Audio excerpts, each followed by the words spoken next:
शिक्षा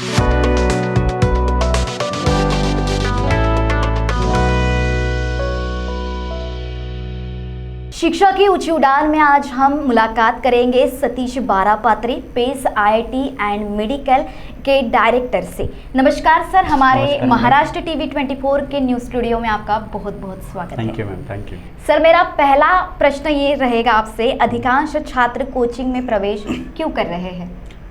अधिकांश छात्र इसलिए कोचिंग में प्रवेश कर रहे हैं क्योंकि कैसा होता है, कोर्स होते हैं दो प्रकार से। जैसे 12वीं के बाद में बच्चे दो प्रकार के कोर्सेस में जाते हैं, एक होता है प्रोफेशनल, एक होता है नॉन प्रोफेशनल।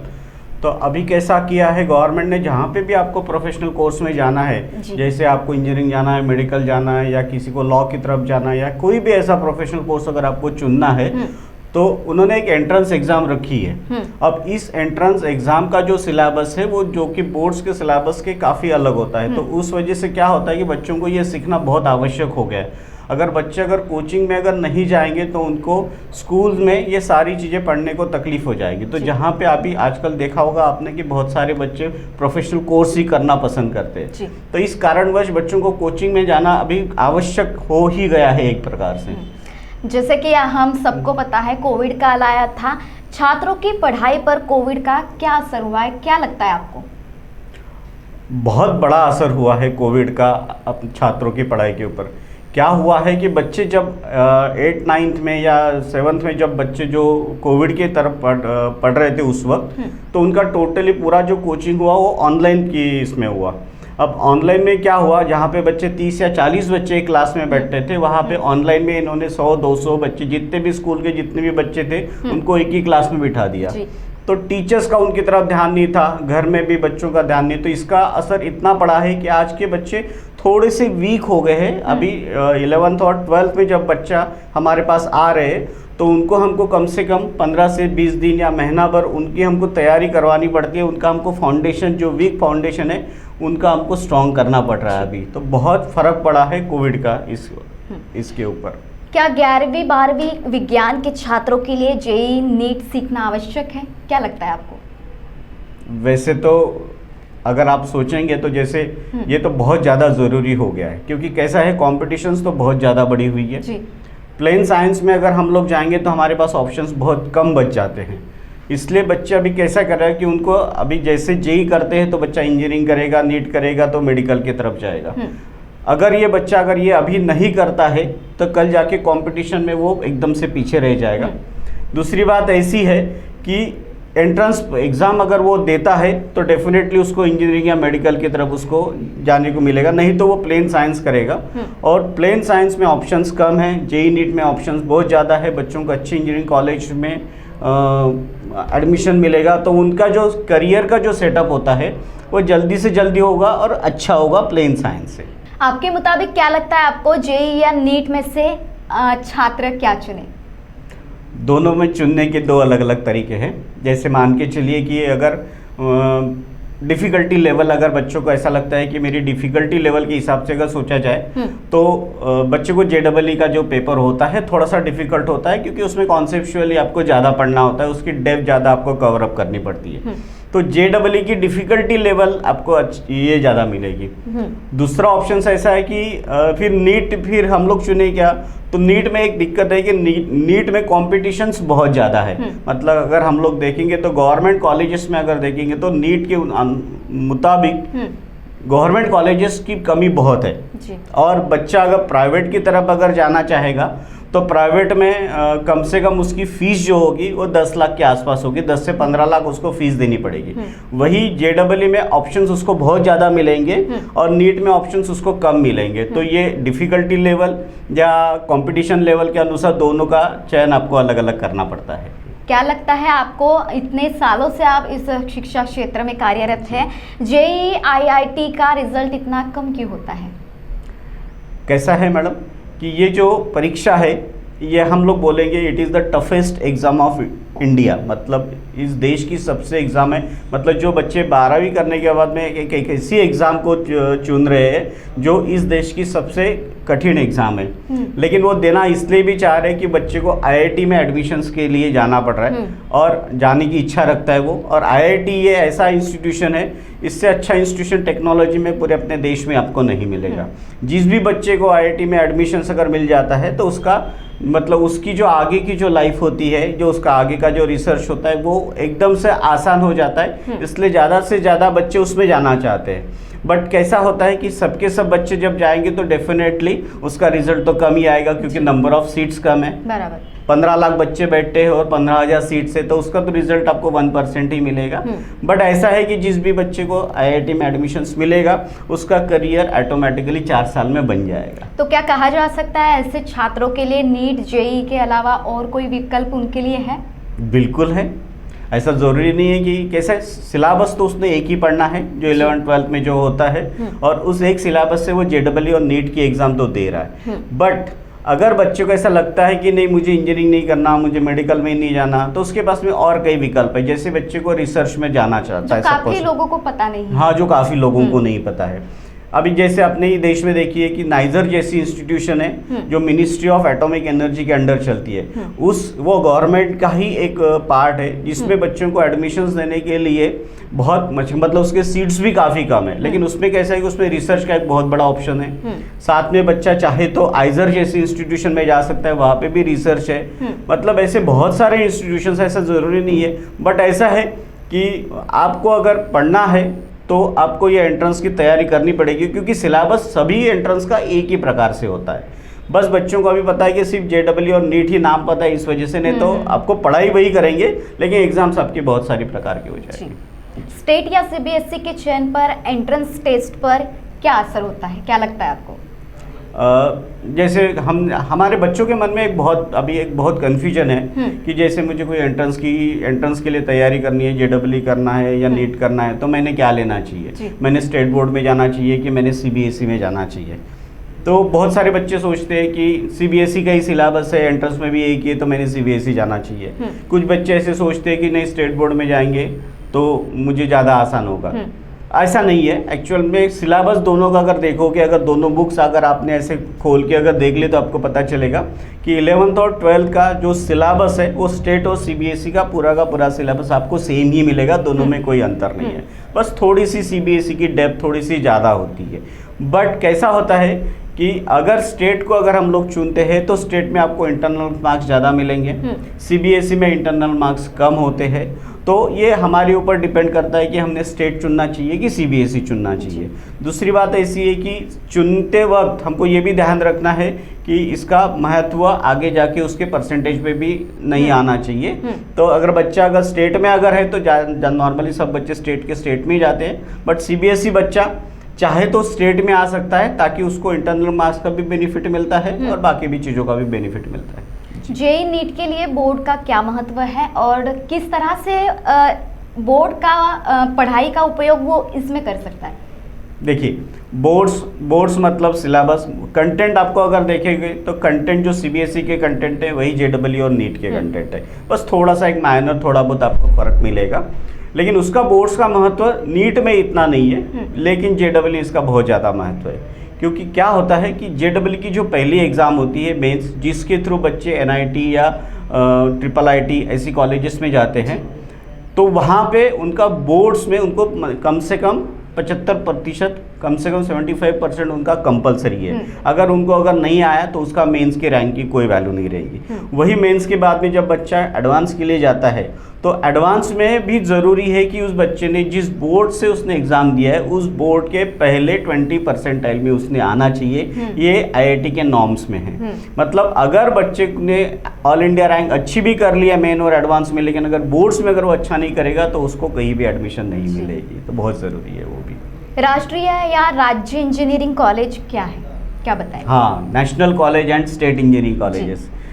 नेशनल कॉलेज मतलब कैसा होता है कि जैसे जो सेंट्रल गवर्नमेंट ऑफ इंडिया के फंडिंग में चलता है उसको बोलेंगे कि नेशनल कॉलेजेस, और जो स्टेट फंडिंग में चलता है उसको हम बोलेंगे state engineering colleges. National colleges का जो एडमिशन्स होता है ना मैडम, वो सारा का सारा एडमिशन्स JEE और नीट के थ्रू होता है, जो नेट JEE उसके लिए सबसे इम्पोर्टेंट होता है। लेकिन जो बच्चे स्टेट के कॉलेजेस में जाना चाहते हैं, फिर उनके लिए वो CET दे सकते हैं, जो कि स्टेट इंजीनियरिंग कॉलेजेस में आए जाते हैं। क्या छात्र वास्तव में भीड़ में सीखते हैं? एक कक्षा में वास्तविक विद्यार्थी की संख्या कितनी होनी चाहिए आपके मुताबिक? ये बहुत बड़ा इश्यू हो गया है। जैसे भी सारे के सारे बच्चे, अभी आप देखोगे कि सारे के सारे बच्चे जो है वो कोचिंग में एडमिशन कर रहे हैं, बट कोचिंग वालों ने इसका एक अपना एक बिजनेस बना लिया है। अब एक बच्चा, सपोज आपके क्लास में अगर 100-150 बच्चे अगर पढ़ रहे हैं, तो आप खुद सोचिए, कोई पेरेंट ने ये सोचना चाहिए कि क्या सही में मेरा बच्चा इस 100-150 में क्या टीचर्स का बच्चे की तरफ ध्यान जाएगा? टीचर, बच्चा भी क्या उम्र का बच्चा है, वो 11 का बच्चा है, क्या वो सही में उसका इतना फोकस्ड है क्या वो कि खुद जाके टीचर्स के पास जाके देखेगा, पढ़ेगा? तो इसमें से क्या होता है कि 60 से 70% बच्चे तो इतने बड़े भीड़ में तो पढ़ ही नहीं सकते। पेरेंट ने ये ध्यान देना चाहिए कि ऐसे क्लास में तो अपने बच्चे को डालना ही नहीं चाहिए जहाँ पे 50 से ज़्यादा की स्ट्रेंथ हो। एक क्लास में ज़्यादा से ज़्यादा 50 स्टूडेंट्स अगर है तो टीचर्स का भी ध्यान बच्चों की तरफ रहता है, और बच्चा भी अच्छे से सीख लेता है कि उसको पता चलता है कि फैकल्टी या टीचर मेरी तरफ देख रहा है, मैं क्या कर रहा हूँ, उसको सब पता है, तो वो ध्यान देगा। एक बार बच्चे का ध्यान निकल गया तो बच्चा सीख नहीं पाता। तो ज़रूरी है कि जहाँ पे कम स्टूडेंट हो, ऐसी बैच में, ऐसी जगह पे पेरेंट्स ने बच्चों को अपने भेजना चाहिए। कोचिंग में अच्छे फैकल्टी का क्या महत्व है? बहुत अच्छे फैकल्टी बहुत ज़्यादा ज़रूरी है। क्या होता है कि आपने देखा होगा कि अभी हर जगह पे कोचिंग खुल रहा है, जिसको भी ऐसा थोड़ा सा लगता है कि मैंने BSc MSc कर लिया तो वो कोचिंग खोल लेता है, और उसको लगता है कि चलो यार, क्योंकि इसमें बिजनेस दिखता है उनको, तो वो अभी आजकल वो कोचिंग खोलना शुरू हो गए। लेकिन कैसा होता है कि 2 प्रकार की फैकल्टी होती है। एक फैकल्टी होता है जिसका डेप्थ बहुत अच्छा होता है, बट वो सिखा नहीं सकता क्योंकि उसका डिलीवरी मॉडल खराब रहता है।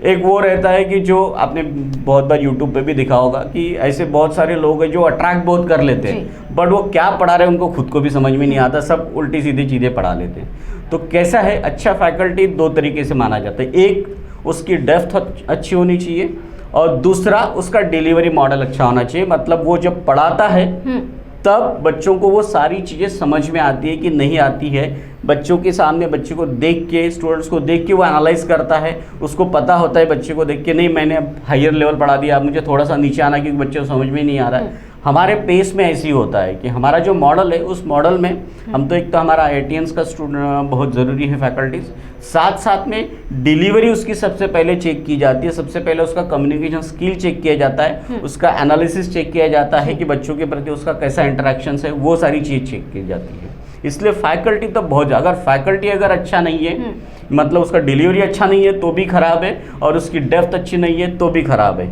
फिर आपके रिजल्ट्स आना ही मुश्किल है।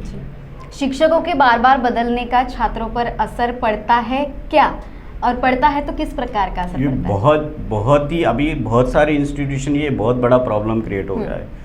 कैसा होता है कि फैकल्टी है, अब जो शिक्षक होता है, टीचर्स, उसको कहीं अच्छा अगर अपॉर्चुनिटी मिल गई, और ये इनके बहुत सारे शिक्षक ऐसे भी होते हैं कि वो बच्चों के प्रति उनका रहता है, उनका कमिटमेंट रहता है, लेकिन ये आपको या 20 या 30% मिलेंगे। 60 से 70 टीचर्स ऐसे होते हैं कि उसको कोई अच्छी अपॉर्चुनिटी मिल गई तो वो छोड़ के चले जाता है, फिर दूसरा कोई टीचर आता है, फिर बच्चों को क्या होता है कि पहले टीचर में उसको अगर समझ में नहीं आता होगा, दूसरे को टीचर को अगर उसका अच्छे से समझ में आ गया तो वो नए टीचर को बोलता है कि सर हमको पुराना कुछ भी नहीं समझा था, वो हमको समझा के दो, तो टाइम निकल गया। दूसरा ऐसा है कि सपोज मान के चलो पहला अच्छा था और दूसरा अगर उससे कंपैरिजन में अच्छा नहीं है, तो स्टूडेंट्स बोलते हैं कि सर ये टीचर्स बराबर नहीं है। अब इससे क्या होता है कि बच्चों में कन्फ्यूजन तैयार होता है। हर वक्त अगर उसको नया टीचर मिलेगा तो उसको हर वक्त उसको वो उनके साथ में कनेक्ट नहीं होता है, क्योंकि एक टीचर और एक स्टूडेंट का बॉन्डिंग होने के लिए कम से कम 15 से 20 दिन, 15 से 20 दिन लगते हैं। और नया टीचर आएगा, फिर बॉन्डिंग के लिए महीना भर लेगा, फिर पढ़ाएगा, फिर चले गया। तो इसलिए ज़रूरी है कि पेरेंट ने ऐसी जगह तो भेजना ही नहीं जहाँ पे बार बार टीचर बदल रहे। एक टीचर उनके पास में कम से कम 2 साल का उनका कमिटमेंट होना चाहिए, ताकि आपका बच्चा जो है पूरे 2 साल एक ही टीचर के अंडर में सीखे। इसी के अंतर्गत अगर एक विषय को अधिक शिक्षकों द्वारा पढ़ाया जाता है तो उसका क्या असर होता है? उसका भी इम्पैक्ट बहुत खराब हो रहा है। क्योंकि क्या होता है कि सपोज मान के चलो कि मेरे पास एक सब्जेक्ट है, सपोज कोई फिजिक्स जैसा सब्जेक्ट है, उसके सपोज 4 टीचर्स पढ़ा रहे। अब क्या होता है, बच्चा कंपेयर करना शुरू करता है। बच्चा पढ़ता कम है, सबसे पहले देखता है कि ये 4 में से मुझे किसका अच्छे से समझ में आ गया। हो सकता है क्योंकि कैसा है, हर शिक्षक अलग अलग होता है, हर टीचर अलग है, उसका पढ़ाने का तरीका अलग है, उसका सारी चीज़ों बताने के तरीके। तो वो बच्चे को जो अच्छा लगे, तो उसको क्या होता है कि सपोज 4 में से अगर उसको एक का अच्छा लग रहा है तो बाकी तीनों को वो रिजेक्ट कर देता है। पर तीनों ने जो पढ़ाया हुआ है उसमें से ज़्यादा चीज़ें फिर उसकी आधी अधूरी रह जाती है। तो ये भी आपको ध्यान रखना ज़रूरी है कि जिस विषय का एक टीचर है, आप स्कूल में भी देखोगे तो आपको पता चलेगा कि इंग्लिश में कोई 2-3 टीचर मिलके नहीं पढ़ाते, है कि नहीं। और ना ही कॉलेज में देखो, इंजीनियरिंग कॉलेजेस में देखो, एक सब्जेक्ट है तो एक ही टीचर पढ़ाता है। लेकिन हमारे कोचिंग इंस्टीट्यूट में बहुत सारे ऐसे कर दिए उन्होंने कि एक केमिस्ट्री का सब्जेक्ट 5 जन मिलके पढ़ाते हैं। 4 चैप्टर एक जन मिलेगा, 4 चैप्टर दूसरा पढ़ाएगा। इसमें उनके अपने स्वार्थ अलग है। मतलब उनको ऐसा लगता है कोचिंग वाले को कि सपोज मैंने इसको अगर पूरा सिलेबस अगर पढ़ा दिया और उसको पूरा सिलेबस अगर आ गया तो ये भाग जाएगा। तो उसने भागना नहीं चाहिए, उसके लिए उसको 4 ही चैप्टर के लिए तैयार करते हैं। लेकिन इसमें नुकसान स्टूडेंट्स का बहुत बड़ा, छात्रों का बहुत बड़ा नुकसान है। नेशनल लेवल पर हमारे डिग्री का क्या स्तर है? नेशनल लेवल पे तो ठीक है, लेकिन इंटरनेशनल लेवल पे अगर हम लोग जाएंगे ना मैडम, तो अभी आपने देखा होगा कि अभी हमारे प्रधानमंत्री जी ने या हमारी सेंट्रल गवर्नमेंट अभी नई एजुकेशन सिस्टम लाई हुई है। उसका पीछे का कारण ही ये था कि इंटरनेशनल लेवल पे हमारी डिग्री का जो लेवल था वो कम लेवल पे था। मतलब जहाँ पे अगर आपकी डिग्री अगर 4 साल की अगर है तो ही डिग्री मानी जाती है इंटरनेशनल लेवल पे। अगर वो आपकी डिग्री अगर 3 साल की है तो वो आपको इंटरनेशनल लेवल पे उसकी डिग्री की कोई वैल्यू नहीं है। मतलब अगर कोई बच्चा अगर सोचता है कि चलो मैंने यार बीएससी कर लिया, अब मैं आगे जाके लंदन में जाके एमबीए करता हूँ, तो जहाँ पे उसने प्रवेश किया तो वहाँ पे सबसे पहले बोला जाएगा कि आपकी डिग्री की वैल्यू नहीं, कि आपकी डिग्री 3 साल की है। इसलिए ज़रूरी है कि आपकी जो डिग्री है, चाहे आप इंडिया से कहीं से भी करो, तो आपकी डिग्री कम से कम 4 साल की होनी चाहिए। इसलिए अभी नया एजुकेशन का रूल आया हुआ है, जिसमें अभी मोदी जी ने बोला, मोदी जी बोलने की बजाय प्रधानमंत्री जी ने बोला हुआ है कि 3 साल में अगर कोई छोड़ के अगर चले जाता है तो उसको डिप्लोमा मिलेगा, उसको डिग्री नहीं मिलेगी। लेकिन अगर वो पूरा 4 साल अगर पढ़ेगा तो ही उसको डिग्री मिलेगी। तो इसका फ़ायदा इसको होगा कि इंटरनेशनली वो एज ए डिग्री करके लेके जाएगा, तो उसकी डिग्री इंटरनेशनली मान्यता मिले उसको। इंटरव्यू का समापन करते समय हमेशा की तरह आप हमारे छात्रों को और अभिभावकों को आने वाले परीक्षाओं के लिए और तैयारी के लिए क्या संदेश देंगे? नमस्ते दोस्तों, अभी जो भी परीक्षा आप दे रहे हो, अभी तो वैसे तो अभी इस पीरियड में अभी तो सिर्फ नीट की एग्ज़ाम बची है जो 7 मई को है।